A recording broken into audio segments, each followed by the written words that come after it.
All right, in theory, this is going to be a quick comparison video between the Alpha Compact and the Alpha Standard.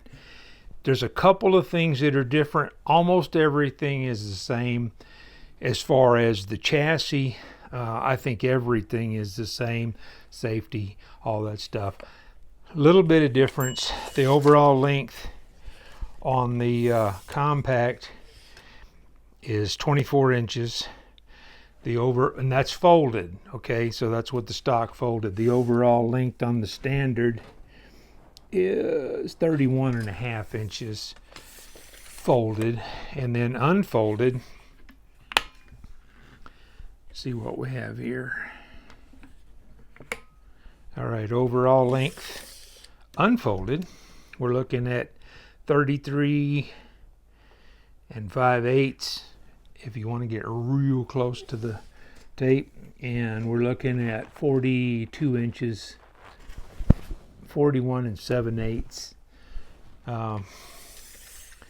Now we do have a difference in the length of the barrels, and that's where the difference in velocity comes from.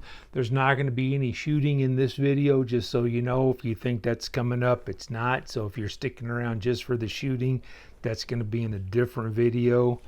But I will do a shot count on both of these with the same pellet, and that way we're, apples to apples. Like I said, the chassis is the same on both of them. We're looking at a difference in the barrel length, and I don't know. Let's see, the barrels. The compensators are the same, so we're just gonna. No, I'm not gonna include those. Okay, so it looks like the barrel is about. It's 20 inches to the magazine, so I'm guessing the barrel is about 19 and a little bit of change. So we'll go the same thing on this one. We'll go from here to the magazine is 12 3/4. So 12 and a half ish on the barrel on this thing. Now, there is a difference in the folding stock. The folding stock is a tiny bit longer, and it's got an adjustable butt pad on the Standard. So one thing I'll call to your attention, on the Compact, when you close this, it actually completely closes, and it'll go magnet to magnet. On the Standard, however, when you close it, the butt pad actually works as a standoff, so you're probably, I don't know, 3/16 of an inch from touching the magnet. So the magnets don't make contact, so it doesn't hold as strongly. With the magnets making contact, it's a pretty secure, not going to flop open. This one won't take much to flop it open. Now, you could get another magnet and stick on here, probably on the butt side, and that would close that gap. I probably have some that are that small. That's about I'm going to say a 6 millimeter. I don't think it's a 1/4 inch.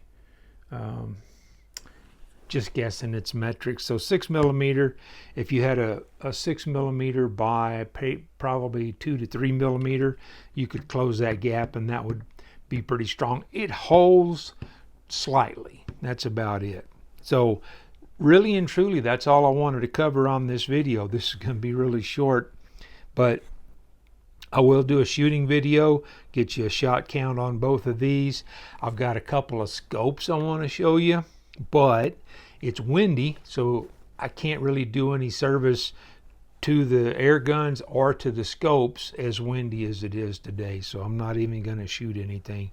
Anyway, I appreciate it. If anybody has any questions on any of this, let me know.